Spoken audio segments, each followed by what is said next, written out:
충청도 한 지방에 면 소재지에 교회가 설립이 됐습니다. 저희 시골 교회도 면 소재지에 50년의 전쟁 중에 이렇게 교회가 세워졌고요.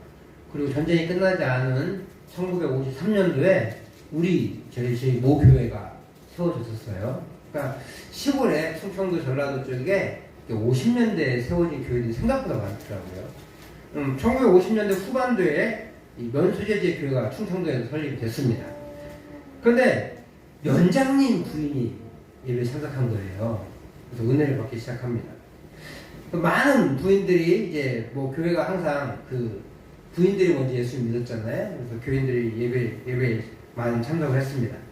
그 중에 한 농부의 아내가 신앙생활을 열심히 했는데 안타깝게 남편이 엄청 핍박하는 거예요. 그래서 이 남편은 아내가 주일에 가지 못하도록 온갖 방해를 놓습니다. 뭐 일도 만들어내고 막 그러는 거죠. 근데 그럴수록 이 아내가 더 열심히 예배에 참석하고 신앙생활을 하는 거예요. 그러던 중 하루는 이제 이 남편이 너무너무 열을 받은 거예요.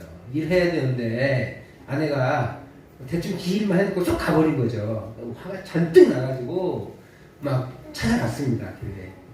근데 그때 설교 딱 끝나고 기도 중이었던 것 같아요. 근데 다 마룻바닥이었잖아요, 예전에는. 기도 중인데 맨 앞에 아내가 이렇게 고개 숙이고 기도를 하고 있는 거예요. 그래서 기도하니까 사람들이 안 보잖아요. 눈 감고 있으니까. 머리채를 탁 잡고 끌고 나왔어요. 나가지고 마당에 패대기를 치고 막 육신을 패는 거예요. 때렸어요. 죽지 않을 만큼 때렸어요. 그리고 왜 그래 막 그러는데 뭐 안 들려요. 막 죽도록 발로 밟고 손으로 주먹으로 치고 막 그랬습니다.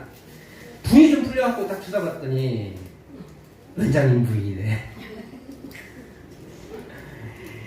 아이고 사모님 죄송해요 막 그리고 빌었어요. 이 원장님 사모님이 이 겁에 떨고 있는 겁에질에 떨고 그 당시 원장님 사모님이면 감옥에 쳐넣을 수도 있잖아요. 이유 외화를 말고 감옥에 들어있잖아요. 막 벌벌 떨고 막 빌었어요. 그러니까 이 부인이 말씀하시기를 맞은 상태에서도 힘내서 말씀하시기를 당신이 지금부터 예수를 믿고 아내를 핍박하지 않겠다면 내가 용서하겠지만 그렇지 않으면 당장 고소하겠어! 그랬어요. 고소한다는 말에 그냥 겁에 질려가지고 이분이 이제 무릎을 꿇고 엎드려서 예수 믿을게 그랬습니다. 그래서 원장 부인은 곧장 그 길로 교회 안으로 이 남자를 데리고 갔어요. 그래서 함께 기도하고 예수를 믿게 됐답니다. 이후로 이제 진짜로 교회는 다녔고 예수 믿었는지 안 믿었는지 솔직히 몰라요. 모르지만 어쨌든 교회를 자기 다녀야 되니까 예수님 부인을 핍박하지 않고 이렇게 교회 마을이 화평해지면서 신앙생활 잘 했다는 이야기를 들은 적이 있어요. 전화위복의 신앙이 일어났습니다. 원장 부인의 고통을 통해서 농부가 예수님을 영접하게 되었고 그로 인해 가정의 평화가 일어났고 무엇보다 한 영혼이 구원받는 기적을 경험하게 된 것이죠. 우리 인생에 때로는 고난이 옵니다. 그 고난이 오히려 복이 되는 경우도 참 많습니다. 오늘 본문도 바로 그런 상황 중에 하나입니다.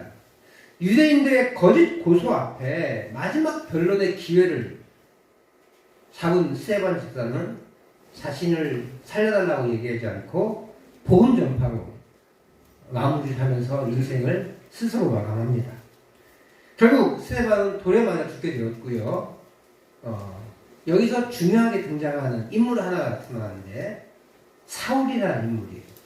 다른 사람들 인물이 나타나지 않는데 사울이 나타나는데 우리 사도행전 7장 58절 말씀을 한번 읽어보면 그 이유가 나옵니다. 우리 같이 58절 말씀을 읽어보겠습니다. 시작. 성 밖으로 내치고 돌로 칠세 증인들이 옷을 벗어 사울이라는 청년의 발 앞에 두니라. 아멘. 옷을 벗어서 누군가의 발 앞에 뒀대요. 뭐 별 의미 없을 수도 있어요. 근데 사울이라 하는 청년이라는 말을 했다는 거예요. 사실 누구의 발 앞에 둔다는 것은 이거는 지도권을 인정한다는 뜻이라고 합니다. 그런 것으로 보아 사울은 이 군중을 매수해서 스데반을 거짓 고발하게 한 배후 세력 있잖아요. 바리새인들과 같은 종교 지도자. 근데 이 사울도 바리새인이거든요. 가말리엘이 붙는 상이고 바리새인 중에 바리새인이다 뭐 이렇게 사도행전에서 얘기를 하는데, 그처럼 자기도 바리새인이라고 나중에 밝히잖아요. 사울은 바리새인이었어요. 근데 이 군중을 선동한 사람들이 누구냐? 바리새인들이었다는 거예요. 그 바리새인들의 선봉장에 섰던 인물이 누구냐? 바로 사울인 거예요. 그래서 사울이 너가 책임자니까 원래는 이 스데반의 옷을 자 여기 갖고 왔습니다 이렇게 하는 건데, 돌로 치기 전에 자신들의 옷을 벗어서 맡겨두고 이 모든 행동이 당신에게 책임이 있습니다, 당신의 지위에 따릅니다 라고 의미를 맡겨두고 자신들을 돌로 스데반을 친 거죠. 그러니까 이 사울은 스데반을 거짓 고발하게 한 배후 조종자다. 바리새인의 나이로는 우두머리는 아니지만 제일 앞에 선봉한 돌격 대장이다. 그죠? 돌격 대장이다. 이렇게 보시면 될 것 같아요. 그래서 오늘 본문 8장 1절 말씀에 이렇게 기록돼서요. 스데반의 죽음이 마땅히 여겼다. 이렇게 사울은 얘기합니다. 너무나 당연한 거라고 여긴 거예요. 왜냐하면 그는 성전을 모독하고 율법을 모독한 사람이기 때문에, 그리고 그것을 우리에게 돌리려고 했던 사람이기 때문에 돌로 쳐서 죽이는 게 마땅하다. 원래 돌로 쳐서 죽일 수 없어요. 그래서 예수님도 그 사람들이 돌로 못 죽이고, 직접 못 죽이고, 빌라도에게 가잖아요. 공식 재판은 자기들은 사형을 이야기할 수 있지만, 이 사람을 처형할 수는 없어요. 그래서 예수님 같은 경우는 그렇게 빌라도에게 간 거거든요. 근데 이 사람들은 진짜 너무 극심한 순간적인 선동에 의해서 화를 참지 못하고 돌로 친 거예요. 우발적인 거예요, 우발적인 거, 사실. 이렇게 볼 때 사울은 바리새인이란 종교 지도자로서 그리스도인을 핍박하는 역할을 하였다는 것을 우리가 알 수가 있어요. 그래서 사울이라는 인물을 부각시켜요. 그리고 이제 사울이 어떻게 돼요? 이제 바울이 되잖아요. 근데 사울이란 말은 유대식 발음이고 바울이란 말은 헬라식 발음이에요. 그래서 어떤 목사님들이 예전에는 사울이라고 불렸는데 이름을 개명해서 바울이라 했다, 뭐 이렇게 하시는 분도 계시지만 사실 그렇지는 않고, 같은 이름을 이스라엘식으로 부르면 사울이고 그리스식으로 부르면 바울인 거예요. 그런 식으로 차이가 있습니다. 그리고 이제 이방인의 전도자니까 그리스식으로 불러야 이 사람들이 이해하기 편하니까 바울 그런 거죠. 이 사울이라는 인물은 그렇게 자신의 생각에 철저히 갇혀서 자신들이 지켜야 할 전통을 무시하는 것 같은 그리스도인들을 처단하고 예전의 질서를 유지하려고 하는 열정을 가진 사람이에요. 잘못된 열정을 가진 사람이죠. 스데반을 죽인 것에 탄력을 받아 이제 사울은 모든 그리스도인들을 진멸할 마음으로 공회에 사인을 받습니다. 그래서 막 유대인들 그리스도인들을 잡아 죽이려고 한마디로 족치려고 하는 거예요. 근데 오늘 본문은 이제 예루살렘에 있는 그리스도인들을 다 핍박한 거죠.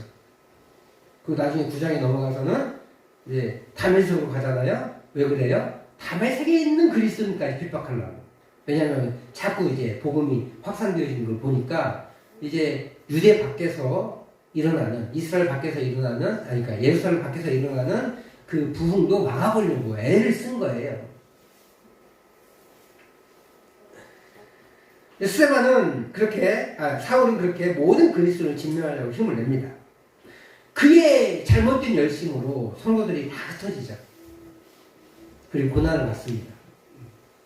그런데 오늘 2절은 스데반의 장례를 언급하면서 교회의 상황을 보여줍니다. 우리가 2절을 같이 한번 읽어보도록 하겠습니다. 시작. 경건한 사람들이 스데반을 장사하고 위하여 크게 울더라. 크게 울더라. 근데 재밌는 것은요, 1절, 2절, 3절 이렇게 본문이 있는데 1절과 2절과 3절의 시간순으로 배열하면 2절이 먼저 앞으로 나와야 돼요. 시간상으로는 2절, 1절, 3절 이렇게 연결이 되어야 되거든요. 그래서 경건한 사람들이 스데반을 장사하고 위하여 크게 울더라 라고 한 다음에 그날에 이렇게 해서 연결이 돼야 되거든요. 그런데 오늘 본문은 흩어졌다는 말을 먼저 하고 2절에 크게 울다라는 말을 얘기해요. 그리고 다시 3절에 다시 스데반이 사울이 교회를 잔말할 때 이렇게 얘기를 하고 있어요. 왜 그러냐? 이 스데반의 성도들의 통곡을 2절에 넣어서 사울의 행동을 막 부각시키는 거예요. 앞에 나왔다가 중간에 끊었다가 다시 뒤에 나오니까 그 머리가 기억이 남을 거 아니에요. 그래서 그것을 더 크게 보이게 하려고 하는 거예요. 또 원래 체험당한 사람들은 있잖아요. 그 장례를 치르지 않습니다. 그냥 땅에 묻어버리지. 근데 애국하면 안 돼요. 그 우리나라 옛날에 장사 지내면 그 집에서 장례를 치렀잖아요. 근데 객지에서 돌아가신 분들, 집 밖에서 돌아가신 분들은 어떻게 해요? 장례를 집 안으로 안 가지고 와요, 시신을. 그죠? 왜 그래요? 그 부정 탄다고. 그만큼 그 사람이 죽었는데 사고로 죽었음에도 불구하고 부정 탈까봐 집 안으로 안 들어오는 게 장례 예법이거든요. 이 당시 사람들도 그렇게 밖에서 죽은 것에 대한 어떤 부정에 대한 생각을 가지고 있어요. 더더군다나 처형당한 거잖아요. 그러면 사회적으로 안 좋은 일을 한 사람들이기 때문에 그것을 동조하지 못하도록 하는 거예요. 뭐 예를 들어서 유신정권이나 이럴 때 공산당 활동했다고 실제는 안 했는데 워낙 뒤집어 씌운 걸 많이 했잖아요. 근데 그 사람 만약에 우리 가족 중에 그렇게 모함당해서 돌아가셨다고 해봐요. 근데 그거 가지고 사람들이 몰려들고 그러면은 그 유신 정부 그 사람들이 와서 너도 공산당이지 막 이렇게 해서 해코지 할까봐 못 오는 거잖아요. 마찬가지예요. 원래 그렇게 하면 안 돼. 자기들 해코지 당할까봐 못 하는 거예요. 그리고 통념상 그렇게 안 하게 돼 있어요. 근데 교회는 어떻게 해요? 데리고 와서 크게 울었대요. 크게. 그 모습은 사울의 행동을 다시 한번 지적해 주는 거예요. 오늘날 우리가 생각할 때 별 큰 일 없어 보이지만 교회가요 사울의 그 핍박에 대해서 흔들리지 않았다는 걸 보여줘요. 그리고 오늘 이 누가는 이 사도행전을 기록한 누가는 이 구절을 양쪽에 비치면서 교회는 흔들리지 않았지만 사울이 잘못한 거다라는 것을 보여주고 있는 거죠. 어쨌든 중요한 것은 교회는 큰 슬픔을 겪습니다. 교회는 스데반의 죽음으로 인해 애통하고 있어요. 통곡하고서도 교회는 다시 흩어져야만 했어요. 그것으로 끝났으면 좋을 텐데 사울이 더 막 기승을 부리는 거죠. 핍박이 심해지자 그들은 삶의 터전과 예배의 장소를 놓고 예루살렘 밖으로 피해야만 했습니다. 그러나 그들은 거기서 멈추지 않습니다. 여기서 다시 한 인물이 등장하는데 바로 빌립 집사님. 그래서 4절과 5절 말씀을 같이 한번 읽어보도록 하겠습니다. 4절과 5절 같이 읽습니다. 시작. 그 흩어진 사람들이 두루 다니며 복음의 말씀을 전할세 빌립이 사마리아 성에 내려가 그리스도를 백성에게 전파하니. 아멘. 흩어진 사람들이 복음을 전파했어요. 사도들은 흩어지지 않았을 거고요. 스데반은 죽었습니다. 6집사님이 남았죠. 6집사들이 복음을 전파했을 뿐만 아니라 다른 성도들도 역시 삶의 터전을 놓고 예배 장소를 내려놓고 사마리아, 유대, 각지 이방으로 흩어졌는데 그 흩어져서 그곳에서 그냥 조용히 산 게 아니라 모든 사람들이 복음을 증거한 거예요. 거기에 대표적인 예로 빌립 집사가 나오는 거죠. 그들은 그렇게 놀랍게 오히려 그 고난을 흩어진 상황을 복음 전파의 기회로 삼습니다. 그래서 더 재미있는 것은 이것이 유대와 사마리아의 복음이 확장되어지는 계기가 됩니다. 사도행전 1장 8절 이렇게 얘기해요. 1장 8절 말씀을 우리 같이 한번 읽어보도록 하겠습니다. 시작. 오직 성령이 너희에게 임하시면 너희가 권능을 받고 예루살렘과 온 유대와 사마리아와 땅 끝까지 이르러 내 증인이 되리라 하시니라. 아멘. 예루살렘의 복음화가 급격히 일어났어요. 베드로 사도가 오순절에 설교를 통해서 3,000명이 전도되어지고 그 다음에 5,000명 전도되어지고 더 이상 숫자를 셀 수 없을 정도로 예루살렘은 가득가득 그리스도인들이 넘쳐났습니다. 그리고 이 8장에 와서 성도들이 유대로 사마리아로 흩어지잖아요. 그 흩어지면서 유대 지역의 복음이 증거되어지고 또 사마리아까지도 복음이 증거되어지는 모습들을 보게 돼요. 사실 사도들도요 사마리아의 복음이 증거될 거라고 생각 못했던 것 같아요. 우리가 다음에 살펴보겠지만 이 복음 전파에 대한 이야기들이 나오면서 베드로가 파송되거든요. 사마리아에. 예루살렘과 그리고 이제 오늘 온 유대와 사마리아에까지 복음이 증거됐어요. 땅 끝은 이제 그 사도 바울의 회심 사건 이후, 사울의 회심 사건 이후에 땅끝 전도에 대한 이야기들이 나오는 거예요. 그리고 그 땅 끝은 아직까지도 진행 중인 거예요. 진행 중. 땅 끝까지는 예수님이 전하신 그 말씀의 땅 끝은 사도 시대에는 그 바울을 통하여서 로마의 땅 끝까지 증거가 됐습니다. 그리고 계속해서 땅 끝에 복음이 증거가 되고 있는 거예요. 오순절 성령의 강림 이후에 예루살렘에 강력한 복음이 증거되고 유대 땅에도 복음이 흘러가게 됐고 오늘 이제 사마리아까지 오게 된 거죠. 복음의 확장을 막아보고자 바울이 모든 그리스도인을 잡아 감옥에 가두려 했지만 오히려 그것이 불씨가 되어서 멀리 날아가가지고 더 큰 불로 던지게 되어버린 거예요. 그래서 사마리아에 어떤 일이 벌어졌느냐 우리가 오늘 본문 말씀 8장 8절 말씀을 한번 같이 읽어보도록 할게요. 8장 8절 시작. 그 성에 큰 기쁨이 있더라. 복음의 결과입니다. 복음 전파의 결과로 사마리아 성에 큰 기쁨이 생겨났어요. 귀신이 떠나가고 중풍 문제가 낫고 못 걸어다니는 사람이 걸었게 되는 현상을 보면서 그들은 크게 기뻐했습니다. 복음에 큰 능력이 나타나고 성에는 큰 기쁨이 넘쳐났습니다. 근데 2절 말씀에는 뭐가 있어요? 스데반을 장사하고 교회가 크게 울었어요. 근데 오늘 8절 말씀은 큰 기쁨이 사마리아 성에 넘쳐난 거죠. 그렇게 2절과 대조적인 모습을 오늘 본문을 보여줍니다. 때로는 복음으로 인해 우리가 고난을 당하기도 하지만 그래서 자기의 처소를 떠나고 예배의 자세를 떠나야 될 때도 있지만 그 고난의 순간에도 믿음을 지키고 복음을 전하는 성도에 대해서 하나님은 큰 기쁨을 허락하십니다. 중요한 것은 흔들리지 않는 마음, 꺾이지 않는 마음이라는 거예요. 꺾이지 않는 믿음이라는 거예요. 오늘 분명히 우리에게도 슬픔과 눈물이 있을 수 있습니다. 그러나 그 고난의 순간을 견디고 그 고난의 상황에서도 포기하지 않으면 우리에게 또 다른 기회가 제공이 돼요. 그렇다고 무조건 견디는 것이 능사는 아니에요. 아파 죽겠는데 견뎌야 돼. 치료 안 받고 견디는 거 잘못된 거예요.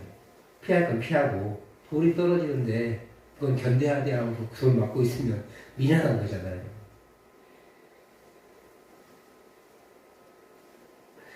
박해의 순간 교회는 모든 유다와 사마리아 땅으로 흩어집니다. 그리고 더 멀리도 갔을 거예요. 더 멀리도 갑니다. 실제로 원래 보고를 받고 원래 자기 살던 땅으로 돌아갔던 사람도 있었고 이 박해 때문에 좀 더 빨리 간 사람도 있을 것이에요.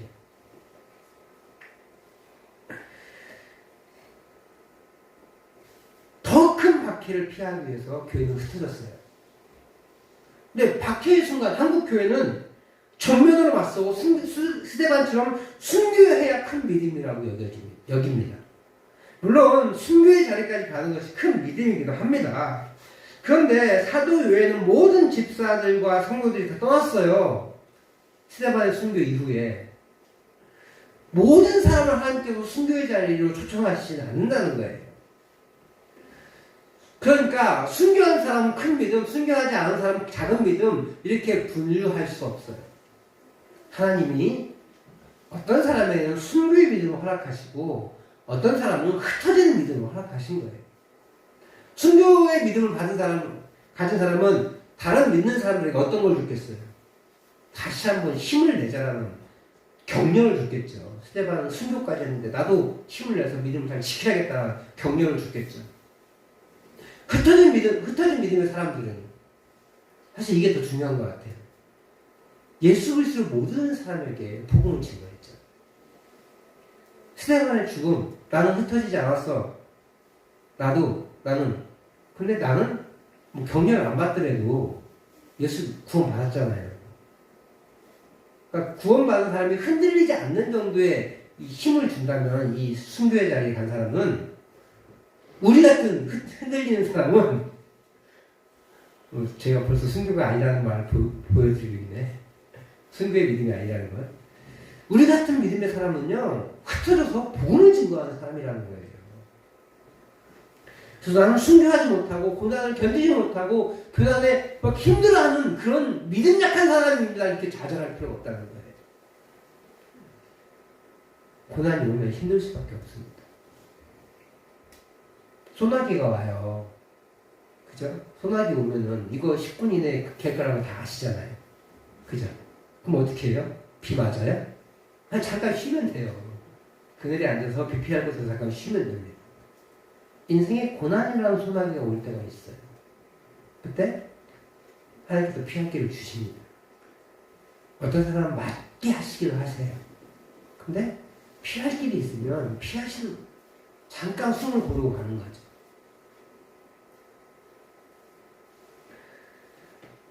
소나기 올 때 비를 잠시 필요하듯이 고난에 처했을 때도 고난을 온몸으로 그대로 받는 것이 순결한 것은 아니에요. 오히려 미련한 일이라는 거예요. 그렇다면 우리가 고난의 순간에 잠시 피할 필요가 있어요. 그러나 복음을 포기하지 않을 때 반드시 전화위복의 은혜가 있을 줄 믿습니다. 오늘 성경은요, 큰 슬픔과 큰 기쁨을 교차적으로 보여줘요. 큰 슬픔을 당한 사람이 그 슬픔에 계속 목매달고 있으면 그 슬픔에서 헤어나오지 못합니다.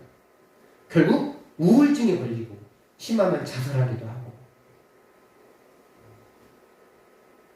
그런데 누구라도 우울증에 걸릴 수 있어요. 조금 더 잘 걸리는 사람이 있어요. 마음이 약한 사람.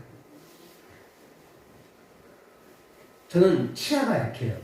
그래서 임플란트를 벌써 50밖에 안 되는데 50도 되기 전에 임플란트를 엄청 많이 했습니다. 의치도 있고 치아가 나간 게 있어서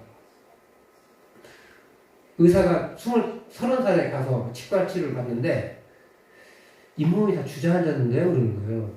그래서 25살까지는 잇몸이 주저앉질 않는데 어떻게 됐는지 모르겠다고, 어떻게 5년 만에 이렇게 주저앉는지 모르겠다고. 그 사람 실력 있는 의사인데 그렇게 얘기하시더라고요. 스트레스를 굉장히 많이 받으셨나 보다고.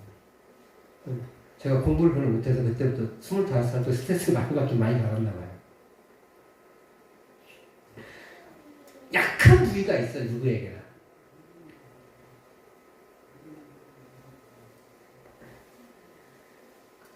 그런데 중요한 것은 약한 부위가 있다고 해서 그 약한 부위를 그냥 놔둬서는 안 된다는 거예요. 우울증에 걸릴 수 있어요. 그러나 그것을 그대로 방치해서는 안 돼요. 중요한 것은 헤어나와야 돼요. 치료해야 된다는 거죠. 적극적인 치료를 받아야 됩니다. 자신이 할 수 있는 일들을 찾아서 해야 치료가 일어나는 거예요. 그냥 놔두면 안 돼요. 어쨌든 중요한 것은 슬픔을 그대로 안고 간다는 것은 우리의 삶을 많이 어렵게 만든다는 거예요. 얼마 전에 김주혁이라는 배우가 사고로 죽었죠. 좋은 차를 타고 가다가 가슴 흉통을 느껴서 그 사고를 내서 죽었어요. 근데 그 김주혁이라는 친구가 저 처남 친구예요. 그래서 고등학교 동기인데 자주 만났다고 그래요. 그래서 지금도 김주혁 씨 저희 사망일에 추모 모임도 갖고 그렇게 한다고 하더라고요. 근데 얼마 전에 또 금쪽 상담소라는 그 프로그램이 있더라고요. 그 오은영 박사가 하는. 거기에 한정수 씨가 나왔는데 이 양반도 배우예요. 김주혁 씨가 절친이었다고 하더라고요. 근데 이 사람은 굉장히 밝고 어디 가든 분위기를 밝게 만드는 사람인데 이 김주혁 씨가 죽은 이후에 공황장애와 수면장애를 겪고 있대요. 그 친구 증언의 말로 가면 이 한정수 씨가 이날 이후로 5년간 막 약을 이만큼씩 먹는데 그 친구의 죽음 이후에 한 번도 제대로 웃은 적이 없다고 합니다. 물론 치료를 잘 받고 약을 먹고 오면서 조절을 하고 있지만 그 어느 날 다가온 충격적인 죽음에 그가 정신을 놔버린 거죠. 다행히 주변 지인들로 인해서 치료를 받고 있어요. 근데 있잖아요. 스스로 극복할 수 있는 힘도 있어야 돼요. 제가 그 프로그램을 다 보지 못해서 그 오은영 박사가 어떻게 진단을 했는지는 잘 몰라요. 한번 보려고요. 오늘 설교 예배 끝나고라도. 근데 한번 닥친 정신적 충격은 쉽게 회복되지 않습니다. 그럼에도 힘을 내서 빠져나와야 돼요. 의사의 그 약물 치료도 치료지만 자기 의지가 더 중요하거든요. 그는 웃을 수가 없었던 거죠. 근데 웃어야 되거든요. 그래야 이 어려움을 극복할 수 있는 거거든요. 근데 쉽냐고는 안 쉽죠. 절대 안 쉽습니다. 근데 어쨌든 의지를 가지고 노력을 해야 돼요. 마찬가지로 교회도 위기가 찾아옵니다. 근데 위기가 찾아왔다고 해서 포기하고 신앙을 포기해서는 안 된다는 거예요. 일어서야 됩니다. 오늘 예루살렘 교회는 극심한 핍박으로 인해서 모두 유대와 사마리아로 흩어졌어요. 그렇지만 그곳에서 다시 복음을 증거하며 그곳에 큰 기쁨을 가져다 주었습니다. 우리 교회가 또 우리 성도님들의 삶이 고난이라는 어려움을 당할 수 있어요. 그때 좌절하고 포기하지 마십시오. 그냥 모르겠어요. 대충 살고 뭐 주일날 예배나 드리고 말지 뭐 이렇게 하지 마시라는 거예요. 겨우 예배에 앉아주는 그것을 믿음이라고 얘기하지 마세요. 그 믿음 아닙니다. 체면치레지. 그건 체면치레예요. 의지를 내야 됩니다. 힘을 내야 돼요. 적극적으로 동참해야 돼요. 그리고 도움을 간구해야 됩니다. 필요하면 의사의 손길로 도움을 받아야 되는 거예요. 전문가들의 도움을 받아야 돼요.